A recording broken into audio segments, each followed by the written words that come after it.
Naam, swadakta mtazamaji, ni jioni maalum, jioni ya tafakari ya kitaifa, jioni ya masuala muhimu na mazito. Mtazamaji, ni jioni ya mjadala mkuu, na kwa mara nyingine tena katika historia ya taifa hii mfumo wa elimu ni mada kuu katika mjadala wa kitaifa, mjadala unaohusisha serikali na wananchi, wakubwa kwa wadogo, matajiri kwa wachochole, na kila Mkenya mwenye umri na uwezo wa kuelewa. Jina langu ni Lulu Hassan. And I'm Jeff Koinange. From the moment that first school was set up in Rubai way back in 1846, reforming the education sector has been one ongoing and even unending story. From the Ominde Commission to the McKay Commission and onwards to the Coetch Commission, there has never been a moment of rest, which is why tonight, in this extraordinary evening here at Royal Media Services, we are set, all normal broadcasts aside, to delve into, among other things, the Professor Munavu Task Force Report. Na mtazamaji, jopo kazi la kuangazia elimu hivi majuzi liliwasilisha ripoti yenye mapendekezo mazito na ambayo yanabadilisha masuala mengi yanayohusu elimu nchini Kenya.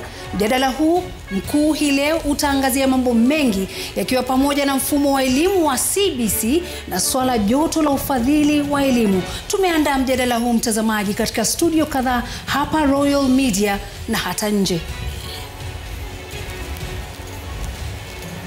Iliyoandaliwa kwa minajili ya kuzungumza na wawakilishi wa serikali. Maswali mengi yameibuka kuhusiana na mipango na mapendekezo ya serikali kuhusu mabadiliko katika sekta ya elimu. Swali ni je, kuna majibu? Mazungumzo haya pia yanapeperushwa moja kwa moja katika Radio Citizen na pia Hot 96. Mimi ni Lincoln Jogu, nikiwa na mwenzangu hapa Yvonne Okwara. That's right, Lincoln. This is the studio of final recourse.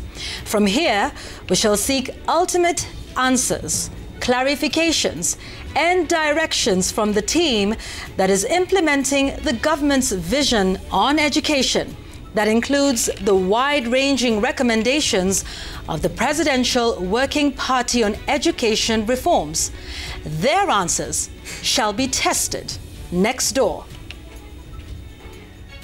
Indeed, the space here is reserved for a number of voices of men and women considered to be education experts in our country.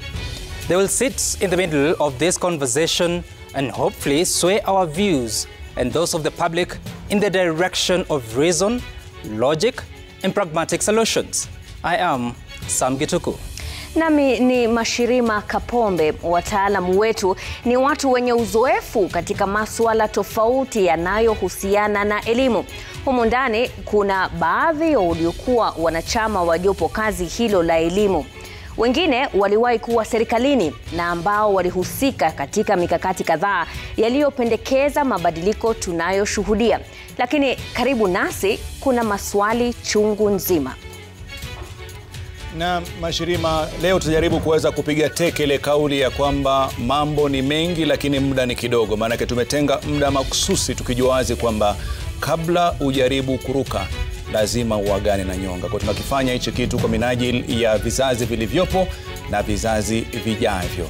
Tulitafuta mapuuza, tukitafuta utawala. Je, kufikia leo hii tuna elimu bora ama tuna bora elimu? Niseme kitu, nafahamika kama Rashid Abdalla. Elimu bora ama bora elimu? Kabisa. Swali muhimu hilo. So Dr. Kabisa Rashid, my name is Trevor Mbija and we are calling this the Stakeholders Studio. Why? Because this is where we'll have a cross-section of representatives who claim their rightful place in the Kenyan education anatomy. They have a lot to say. They've been involved in the entire transition, some of them the previous government, crossing over to this current government. We have school associations, we have teachers, we have vice chancellors, all of them represented here for a 3-hour marathon conversation on the education reforms. We are calling this the Big Conversation. I'm Trevor Mbija, but first, let's cross over to Lulu and Jeff.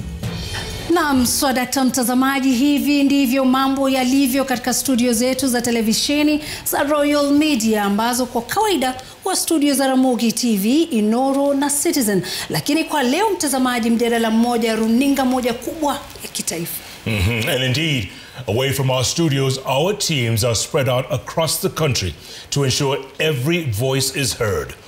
We are in Nakuru, in Kisumu, and also in Kisii.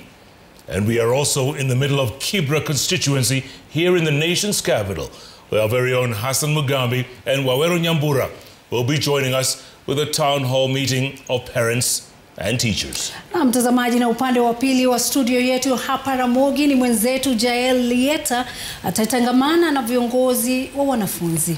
Thank you, Lulu and Jeff. Just as you've said, over here we have the student population, and these are the university student leaders that will represent the student population of the country. They'll be joining us in the big conversation, talking matters from loans to scholarships and other general matters of their welfare. That will be on the big conversation. But before we start off, we have the news headlines. Back to you, Lulu. My name is Jael Lieta. Naam, karibu mtazamaji, ikiwa jioni ya leo tume ya maadili na kupambana na ufisadi nchini EACC imetoa hakikisho kwa wazazi na wanafunzi